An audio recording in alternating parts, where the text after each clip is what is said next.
Olá!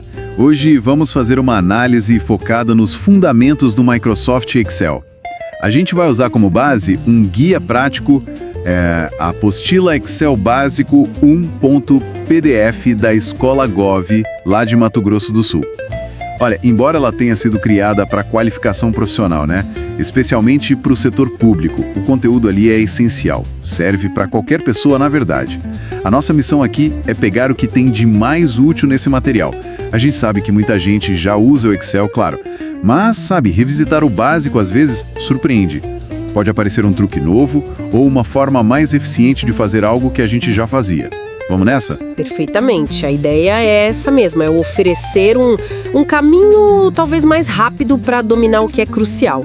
Vamos focar não só no o que e no como, mas talvez um pouco no porquê, sabe? Por que certas ferramentas e conceitos básicos são tão importantes para organizar dados, criar relatórios ou simplesmente para usar o software de um jeito mais inteligente no dia a dia. Excelente.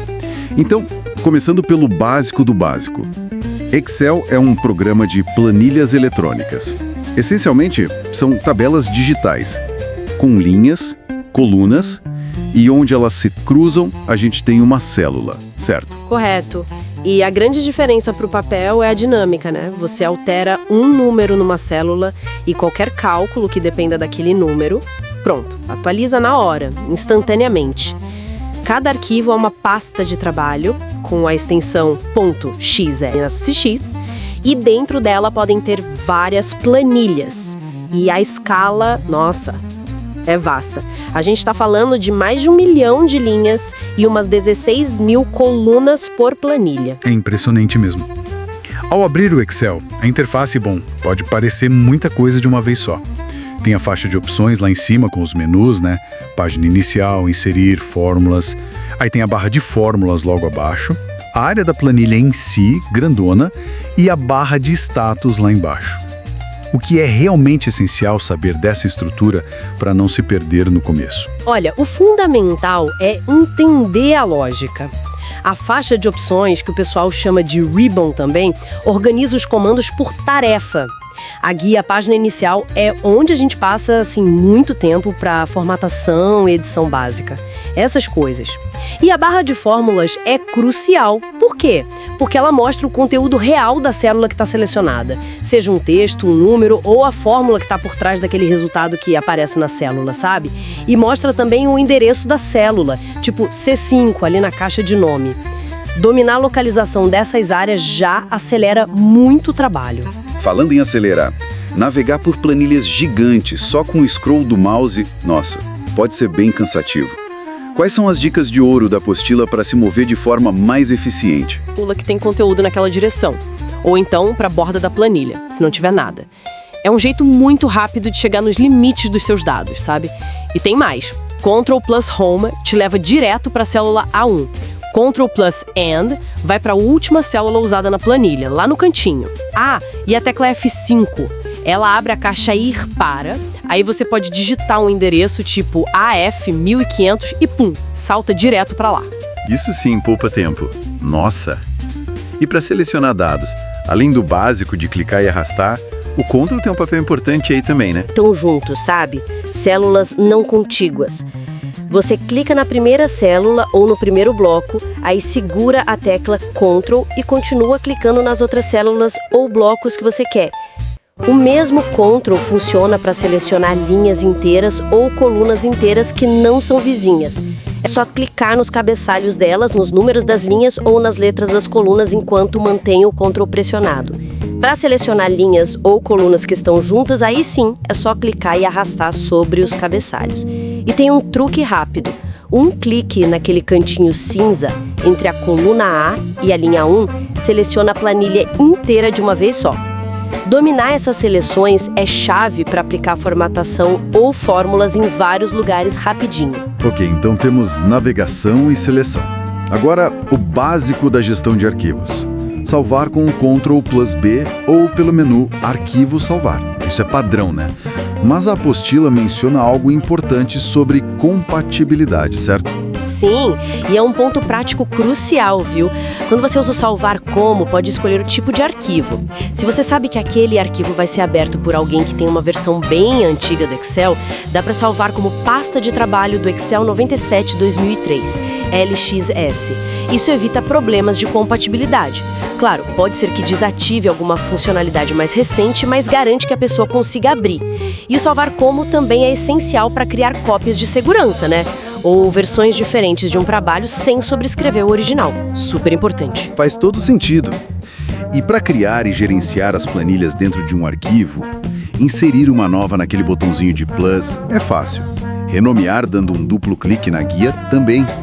Mas em mover ou copiar planilhas, talvez até entre arquivos diferentes. Isso parece um pouco mais complexo. É um pouco mais bem palhado, mas é bem flexível. Você pode clicar com o botão direito na guia da planilha e escolher mover ou copiar.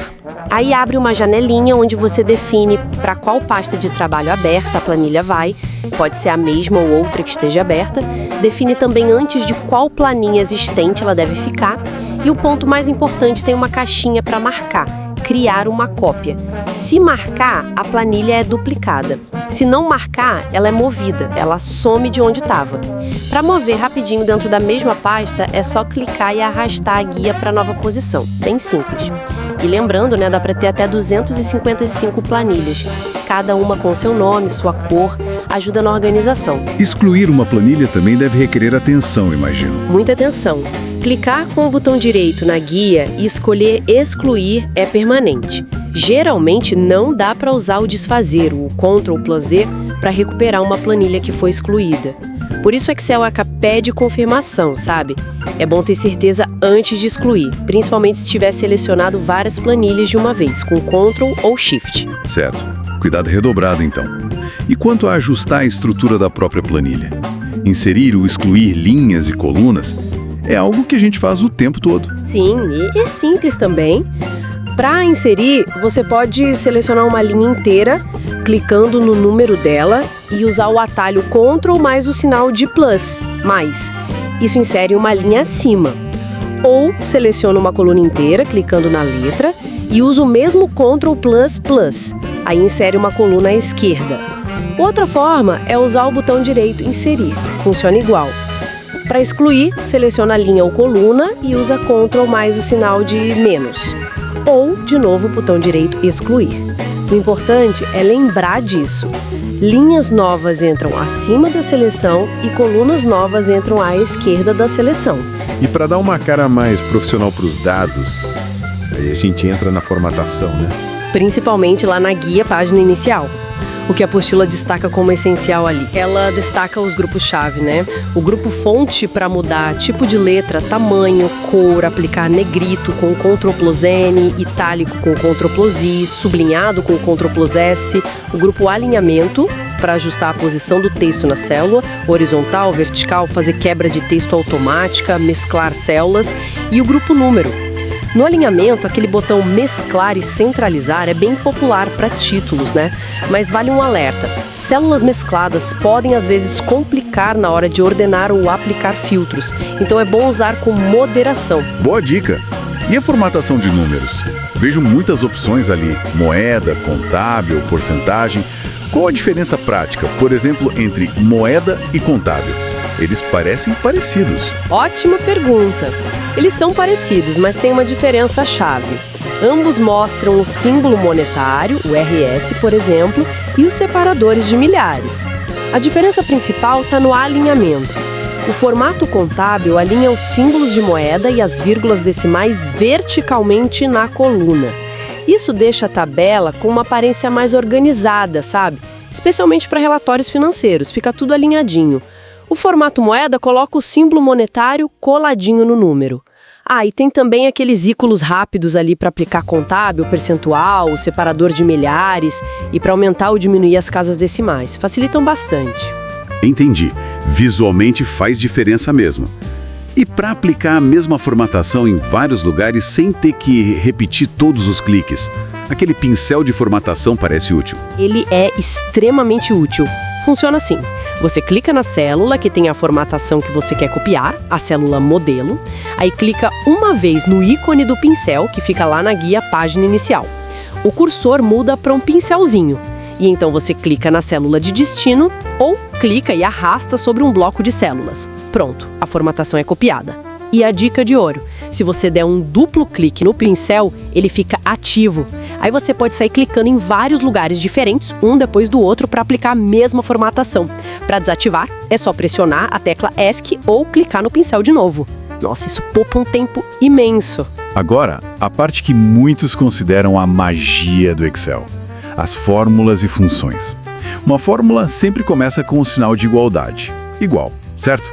E pode usar referências de células como A1, B2... Correto. Começa com igual, uma fórmula como igual A1 plus B1 vai somar os valores que estão nessas duas células. E a beleza, como a gente falou, é a reatividade. Se você mudar o valor em A1 ou em B1, o resultado da fórmula atualiza na hora, é automático. As funções são como se fossem fórmulas pré-construídas, sabe? Para tarefas comuns ou até mais complexas. Em vez de digitar, sei lá, igual A1 plus A2 plus A3 plus A4 plus A5 plus A6 plus A7 plus A8 plus A9 plus A10, você usa a função soma A1.A10. Bem mais prático. O dois pontos indicam um intervalo contínuo, de A1 até A10. Se você quiser somar células ou intervalos que estão separados, aí usaria o ponto e vírgula. Por exemplo, soma A1.A10, ponto e vírgula, C5, ponto e vírgula, D1.D3. Isso somaria um intervalo de A1 a 10, mais a célula C5, mais o intervalo de D1 a D3. Quais são as funções básicas que a apostila recomenda ter na ponta da língua? Aquelas do dia a dia. Bom, além da soma, que é super usada, temos a média, para calcular a média aritmética dos números. A máximo, que encontra o maior valor num conjunto de números, e a mínimo, que encontra o menor valor. A função multiplicar multiplica os argumentos que você passa para ela. E tem umas interessantes, como maior, intervalo K, e menor, intervalo K. Com elas, você pode encontrar, por exemplo, o terceiro maior valor ou o segundo menor valor no intervalo. O K é a posição que você quer, primeiro, segundo, terceiro. A apostila também menciona outras úteis, tipo arred, para arredondar números para um número específico de dígitos. A hoje, que é legal porque insere a data atual na célula, e o melhor, ela atualiza sozinha cada vez que você abre o arquivo. A int, que pega só a parte inteira de um número decimal, e uma curiosa que você mencionou, dias 360, data inicial, data final. Essa calcula a diferença em dias entre duas datas, mas baseada num ano de 360 dias. É muito comum em finanças para simplificar cálculo de juros. Espera aí, um ano de 360 dias.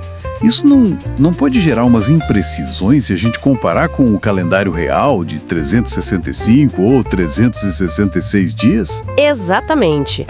Essa é a reflexão que o guia meio que levanta nas entrelinhas e que vale muito a pena destacar aqui. Para certos cálculos financeiros padronizados, essa convenção dos 360 dias simplifica as coisas, né? É um padrão do mercado. Mas se a sua análise exige uma precisão absoluta, baseada no calendário gregoriano real, pensa, sei lá, em contextos científicos ou de logística, controle de prazos reais aí, usar dias 360 pode sim introduzir um erro. Pequeno talvez, mas dependendo do caso, pode ser significativo. É aquele trade-off, sabe? Entre a convenção e a simplicidade de um lado e a precisão real do outro. É importante saber que existe também a função dias, por exemplo, que usa o calendário real.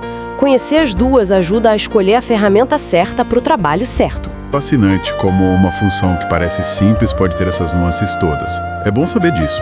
E quando as fórmulas dão errado? Aqueles erros que aparecem na célula, tipo hashtag ou hashtag nome. Sim, é bom reconhecer os mais comuns.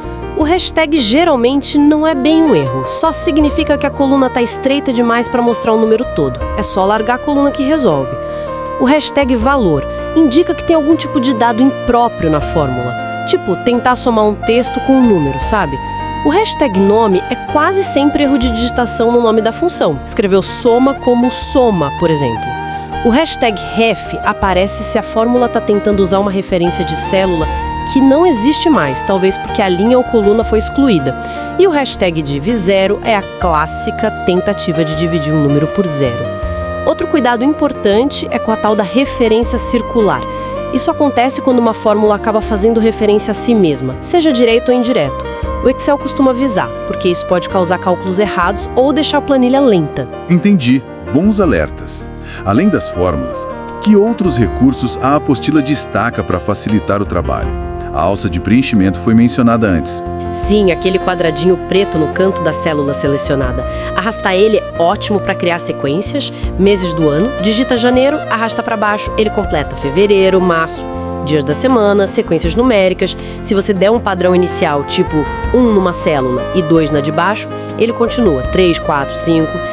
Datas funciona para muita coisa. E se você clicar com o botão direito do mouse enquanto arrasta, aparecem ainda mais opções, como preencher só os dias úteis, por exemplo, bem útil. E a formatação condicional. Essa parece poderosa. Sim, é muito poderosa para análise visual. Fica lá na guia Página Inicial.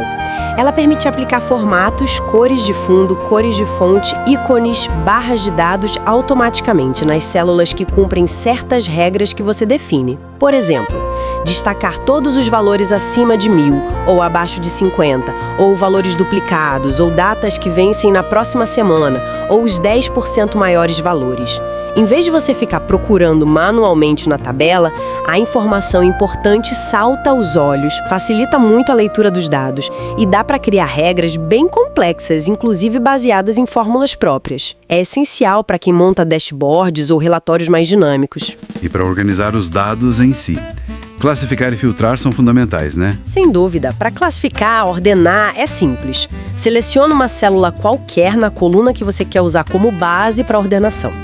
Aí vai lá em Página Inicial, Classificar e Filtrar e escolhe classificar de A a Z, crescente, ou classificar de Z a A, decrescente.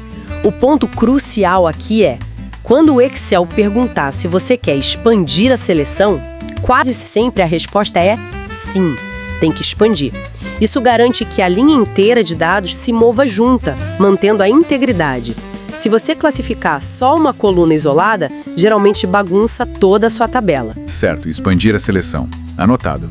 E o filtro? O filtro, que fica no mesmo menu ou também lá na guia Dados, adiciona umas setinhas nos cabeçalhos das colunas da sua tabela. Clicando numa dessas setas, você pode escolher quais valores específicos daquela coluna quer mostrar, desmarcando os outros. Ou pode usar filtros mais avançados, baseados em critérios. Filtros de número, maior que, menor que, os 10 maiores. Filtros de texto, contém, não contém, começa com. Filtros de data, nesta semana, mês passado, entre datas. As linhas que não cumprem o critério ficam temporariamente ocultas. Não são excluídas, só ficam escondidas.